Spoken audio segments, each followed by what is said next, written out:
மீனவர்கள் பிரச்சினைக்கு விரைவில் நிரந்தர தீர்வு காண இலங்கை வெளியுறவுத்துறை மற்றும் மீன்வளத்துறை அமைச்சர்களுடன் மத்திய அரசு பேச்சுவார்த்தை நடத்த இருப்பதாக மத்திய அமைச்சர் பொன் ராதாகிருஷ்ணன் தெரிவித்திருக்கிறார்.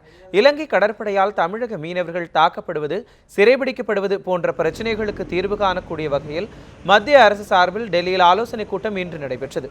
வெளியுறவுத்துறை அமைச்சர் சுஷ்மா ஸ்வராஜ் தலைமையில் நடைபெற்ற இந்த கூட்டத்தில் மத்திய இணை அமைச்சர் பொன் ராதாகிருஷ்ணன், மத்திய விவசாயத்துறை அமைச்சர் ராதா மோகன் சிங், வெளியுறவுத்துறை செயலாளர் ஜெய்சங்கர், தமிழக மீன்வளத்துறை செயலாளர் கக்கன்தீப் சிங் பேடி, தமிழக மற்றும் புதுச்சேரி மாநில மீனவர் சங்க பிரதிநிதிகள் 13 பேரும் கலந்து கொண்டனர். இந்த கூட்டத்திற்கு பிறகு செய்தியாளர்களிடம் பேசிய மத்திய இணை அமைச்சர் பொன் ராதாகிருஷ்ணன், மீனவர்கள் பிரச்சினைக்கு நிரந்தர தீர்வு ஏற்படுத்துவது குறித்து ஆலோசனை நடத்தப்பட்டதாக தெரிவித்தார். இந்திய அரசாங்கத்துடைய சார்பிலே இலங்கை அரசாங்கத்தினுடைய அமைச்சர்கள், வெளியுறவுத்துறை அமைச்சர் மற்றும் மீன்வளத்துறையினுடைய அமைச்சர் ஆகியோரோடு சேர்ந்து ஒரு கூட்டத்திற்கான ஏற்பாடுகள் அவர்கள் செய்திருக்கின்றார்கள்.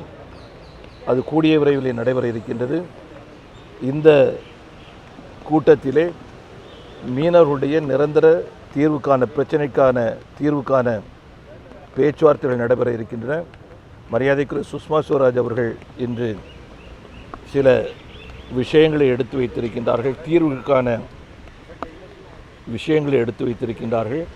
மீனவ பிரதிநிதிகள் இதை மிகவும் சந்தோஷமாக ஏற்றுக்கொண்டார்கள்.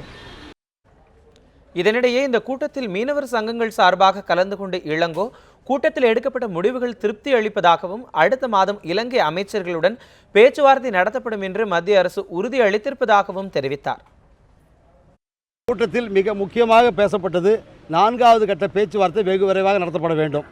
அந்த பேச்சுவார்த்தைக்கு முன்பாக இலங்கையில் உள்ள இந்திய மீனவருடைய, குறிப்பாக இந்த 6 மாவட்டத்தை சார்ந்த மீனவருடைய 113 படகுகள் உடனடியாக விடுவிக்கப்பட வேண்டும் என்று கேட்டுக்கொண்டோம். உடனடியாக விடுவிக்கப்படுவதற்கு அவர்கள் நடவடிக்கை எடுப்பதாக சொல்லியிருக்கிறார்கள். பேச்சுவார்த்தைக்கு முன்பாக அந்த படகுகள் அத்தனை விடுவிக்கப்படுவதாக உறுதியளித்திருக்கிறார்கள்.